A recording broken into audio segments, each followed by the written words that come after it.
Hey guys, இப்போ பார்த்தீங்கன்னா நான் வந்து கீபோர்டு மவுஸோ காம்போ ஆஃபரில் வந்து ஆர்டர் பண்ணேன். பார்த்தீங்கன்னா இது வந்து 800 தான் உங்களுக்கு சம்திங் வரும். 800 வரல, 700 தான் இருந்துச்சு. கரெக்டாக சொல்லணும்னா 680 இருந்துச்சு. ஸோ ரொம்ப கம்மியான ப்ரைஸில் தான் இருந்துச்சு. குவாலிட்டி வைஸ் நான் வந்து பார்க்கும்போது ரிவ்யூஸ் பார்க்கும்போது நல்லா இருந்துச்சுன்னு சொல்லிட்டு நான் வாங்கினேன். பட் யூஸ் பண்ணதில்லை.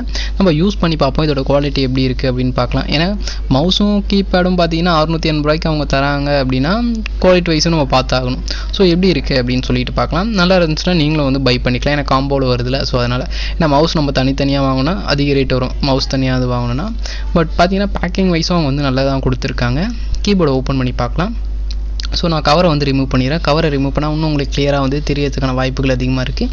பார்த்தீங்கன்னா நார்மலாக தந்துருக்காங்க. பட் ஆனால் இந்த ஒயர் வந்து பார்க்கும்போது ரொம்ப நார்மலாக இருக்குது. கீபோர்டு ஓகே, பட்டன்ஸு கீ ஸ்ட்ரோக்லாம் பார்த்தீங்கன்னா நல்லா தான் இருக்குது. பட் இந்த யூஎஸ்பி கேபிள் வைஸ் பார்க்கும்போது ரொம்ப மெலிசாக தந்திருக்க மாதிரி ஃபீல் ஆகுது. ஸோ இந்த அட்டை பாக்ஸ்லாம் எடுத்து நம்ம தூக்கி போட்டுடலாம். இப்போதைக்கு இதெல்லாம் டிஸ்டர்ப் பண்ண வேணாம். தென் மவுஸ் ஓப்பன் பண்ணி பார்க்கலாம். மவுஸ்மே பார்க்கும்போது ஒரு பேக்கிங்கில் தான் கொடுத்துருக்காங்க. ஸோ இனிமேல் இந்த டப்பா தேவையில்ல, தூக்கி போட்டுடலாம். தென் கவரை ரிமூவ் பண்ணிடுறேன். இந்த கவரும் வேணாம். ஓகே, மவுஸ் பார்க்கலாம். இதுலேயும் பார்த்தீங்கன்னா அதே ப்ராப்ளம் தான். இந்த கேபிள் இருக்குது பார்த்தீங்களா, இந்த ரெண்டுத்தோட கேபிளோட ஒயர் இருக்குது பார்த்தீங்களா, அதோட வித்து வந்து ரொம்ப கம்மியாக இருக்குது. பட் இருந்தாலும் செக் பண்ணி பார்த்துருவோம் நம்ம ஒர்க் ஆகுதா இல்லையா எப்படி இருக்குது அப்படின்னு சொல்லிட்டு. ஸோ இது அந்த பக்கம் யூஎஸ்பியில் வந்து நான் கனெக்ட் பண்ணிக்கிறேன். ஓகே, ரெண்டுமே கனெக்ட் பண்ணியாச்சு. ஸோ ஆப்ரேட் பண்ணி பார்க்கலாம். மவுஸ் வைஸ் பார்க்கும்போது நல்லா தான் இருக்குது. பட் ஆனால் இங்கே ஒயரை மட்டும் கொஞ்சம் ரொம்ப லாங்லாம் உங்களுக்கு வராது, ஷார்ட்டாக தான் இருக்குது. தென் வந்து பார்க்கும்போது ஒயர் வந்து நீங்கள் இழுத்தீங்கன்னா மடக்குனீங்கன்னா டேமேஜ் ஆகிறதுக்கான நிறைய வாய்ப்புகள் இருக்குது. பட் இந்த ப்ரைஸ்க்கு இது ஒர்த்து அப்படின்னு நம்ம சொல்லலாம். அவ்வளோ ஒன்றும் மொக்கையாலாம் இல்லை. நார்மல் ரெஸ்பான்ஸ் எப்படி இருக்குமோ அந்த மாதிரி தான் இருக்குது. பட் ஆனால் நீங்கள் எதிர்பார்க்குற பர்ஃபார்மன்ஸ்லாம் இருக்காது.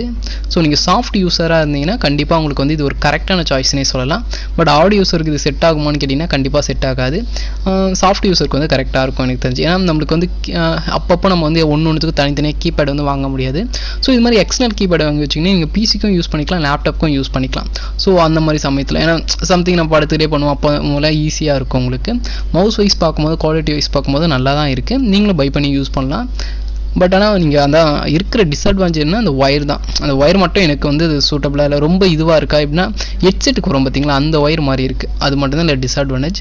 மற்றபடி சூப்பராக இருக்குது. ஸோ இந்த வீடியோ உங்களுக்கு பிடிச்சிருந்தா நீங்கள் பண்ண வேண்டியது இருந்தால் லைக் பண்ணுங்கள், ஷேர் பண்ணுங்கள், மறக்காமல் சப்ஸ்கிரைப் பண்ணுங்கள். பக்கத்தில் பெல் ஐக்கனை கிளிக் பண்ணி வச்சிங்கன்னா அப்பப்போ வீடியோ பொறுத்து உங்களுக்கு அப்பப்போ நோட்டிஃபிகேஷன் வரும். இது மாதிரி மோர் வீடியோஸ் நான் போட்டுக்கிட்டே இருக்கேன். நீங்கள் செய்ய வேண்டியது ஒன்று வந்தால் சின்னதாக ஒரு லைக் பண்ணிட்டு போங்க. தேங்க்ஸ் ஃபார் வாட்சிங்.